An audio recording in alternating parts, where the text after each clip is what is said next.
નમસ્કાર મિત્રો, આપણી ચેનલ ધર્મલોકમાં તમારું સ્વાગત છે।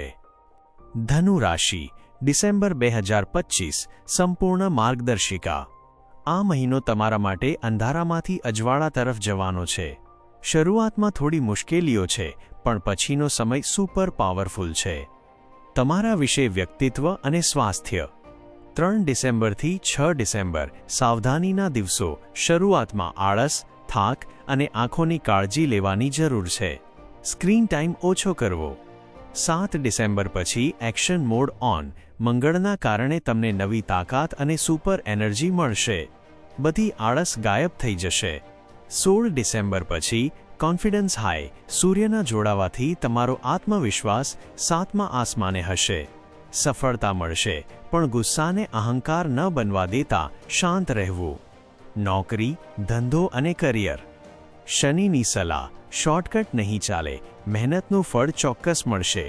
આળસ કરશો તો મુશ્કેલી પડી શકે છે। 16 ડિસેમ્બર પછીનો ગોલ્ડન ટાઈમ, બોસ ખુશ થશે।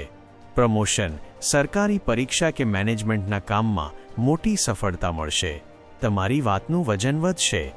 રેડ એલર્ટ, ભૂલ ન થાય તેનું ધ્યાન રાખો। 6 ડિસેમ્બરથી 28 ડિસેમ્બર દરમિયાન બુધના કારણે ડોક્યુમેન્ટ્સ, ઈમેલ કે કોન્ટ્રાક્ટમાં નાની ભૂલ થવાની સંભાવના છે। કોઈ પણ કાગળ મોકલતા પહેલા 2 વાર ચેક કરવો। સંબંધો અને પ્રેમ જીવન 5 ડિસેમ્બર પછી શુભ સંકેત, ગુરુનો આશીર્વાદ સંબંધોમાં સમજદારી લાવશે। નારાજગી દૂર થશે। સિંગલ જાતકો માટે લગ્નના સારા પ્રસ્તાવ આવી શકે છે। સમસ્યા, તમારો ગુસ્સો 16 ડિસેમ્બર પછી તમારા વધેલા અહંકારને કારણે તમે પાર્ટનરની સાચી સલાહને અવગણી શકો છો। જીવનસાથીની વાતને ગાઈડ, માર્ગદર્શન સમજીને સાંભળજો। પૈસા અને આર્થિક સ્થિતિ 6 ડિસેમ્બરથી 20 ડિસેમ્બર ખર્ચ પર કંટ્રોલ, આર્થિક જોખમ ન લેશો। શેરબજારમાં મોટું રોકાણ ટાળો। ઉધાર આપેલા પૈસા પાછા આવવાની શક્યતા ઓછી છે, માટે ઉધાર ન આપવું। મોટી ખરીદી માટે રાહ જુઓ। 21 ડિસેમ્બર પછી ધન લાભ મહિનાનો છેલ્લો અઠવાડિયું ધન વર્ષા જેવું છે। અટકેલા પૈસા પાછા આવી શકે છે અને બિઝનેસમાં સારો નફો થશે। વધારાની મહત્વની પંક્તિઓ અને સલાહ।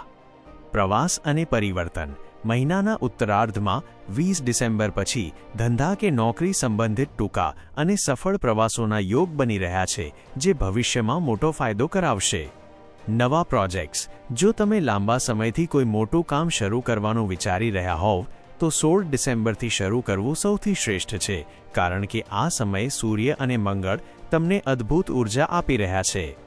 વડીલોના આશીર્વાદ, આ મહિને તમારા પિતા કે પિતાતુલ્ય વ્યક્તિનો સહયોગ અને આશીર્વાદ તમારા માટે કોઈપણ મોટી મુશ્કેલીમાંથી બહાર નીકળવાનો માસ્ટર કી સાબિત થશે। સંપત્તિના પ્રશ્નો, જો જમીન, મકાન કે પૈતૃક સંપત્તિ સંબંધિત કોઈ વિવાદ ચાલી રહ્યો હોય તો 10 ડિસેમ્બર પછી તે દિશામાં સકારાત્મક સમાધાન આવવાની શક્યતાઓ છે। નકારાત્મકતાથી દૂર રહો। તમારી આસપાસના કેટલાક લોકો તમારી વધતી સફળતાથી ઈર્ષ્યા કરી શકે છે।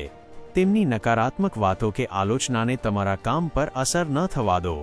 શિક્ષણ અને અધ્યયન, વિદ્યાર્થીઓ માટે આ મહિનો ખૂબ જ લાભદાયી છે।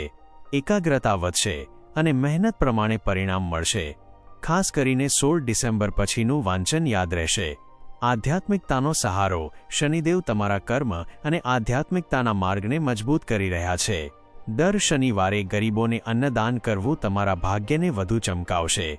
વાહન સંચાલન 7 ડિસેમ્બર પછી મંગળની અસરને કારણે ઉતાવળ કે ગુસ્સામાં વાહન ચલાવવાનું ટાળવું। શાંતિથી અને નિયમોનું પાલન કરવું જરૂરી છે। સ્વસુધારણા પર ધ્યાન, આ સમયનો ઉપયોગ તમારા કૌશલ્યો, સ્કિલ્સને વધારવા, નવા કોર્સ શીખવા કે જૂના પ્રોજેક્ટ્સને અંતિમ ઓપ આપવા માટે કરવો। આ રોકેલો સમય ભવિષ્યમાં મોટું વળતર આપશે। સામાજિક જીવન મહિનાના અંતમાં 25 ડિસેમ્બર આસપાસ મિત્રો અને નજીકના લોકો સાથે સારો સમય પસાર થશે, જે તમારી માનસિક શાંતિ માટે જરૂરી છે। સરળ ઉપાયો, આ જરૂર કરવા। તમારા ગુસ્સા અને શક્તિને સંતુલિત કરવા માટે આ 3 ઉપાયો રોજ કરવા। હનુમાન ચાલીસા દરરોજ પાઠ કરવાથી ગુસ્સો શાંત થશે। કેસરનો તિલક રોજ સવારે માથા પર લગાવવાથી બુદ્ધિ અને ભાગ્ય મજબૂત થશે। સૂર્યને જળ 16 ડિસેમ્બર પછી રોજ ઓમ ગૃણી સૂર્યાય નમઃ મંત્ર સાથે જળ ચઢાવવાથી માન સન્માન મળશે. નિષ્કર્ષ: ધનુરાશિના જાતકો, આ મહિનો તમને ખૂબ પાવર આપી રહ્યો છે. બસ આ પાવરનો ઉપયોગ બનાવવામાં કરવો, બગાડવામાં નહીં. મને આશા છે કે તમને આ સરળ ભાષામાં સમજાયું હશે. જો તમને મારા સમજાવવાનો પ્રયાસ સારો લાગ્યો હોય તો હંમેશની જેમ લાઇક અને કમેન્ટ કરવાનું ભૂલશો નહીં. અને જો હજી સુધી ચેનલને સબસ્ક્રાઇબ ન કરી હોય તો જરૂર કરજો. તમારો દિવસ શુભ રહે. જય શ્રી રામ.